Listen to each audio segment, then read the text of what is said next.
ओम नमः शिवाय. रुद्रपाठातील 10वा अनुवाकामध्ये आपण काय मागतो रुद्राला बघा ते.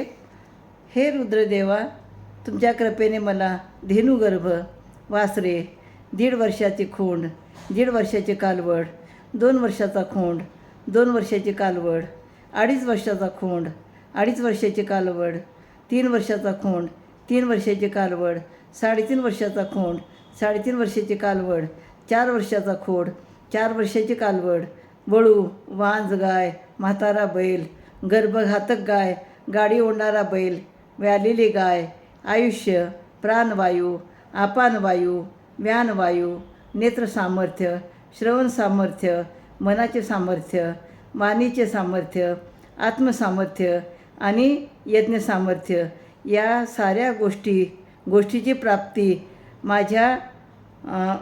गोष्टीची प्राप्ती मला या यज्ञाने प्राप्त हो. म्हणजे प्राचीन काळामध्ये होम हवन यज्ञ वगैरे केली जायची आणि यज्ञ केल्यानंतर मग त्या यज्ञातून आपल्या ज्या काही इच्छा त्या मागणी करायच्या. खरं जर पाहिलं तर रुद्र पाठ करताना रुद्र म्हणजे एक प्रकारची ऊर्जा आहे आणि ती ऊर्जा आपल्याला रुद्रपाठातून मिळत असते. ओम नमः शिवाय.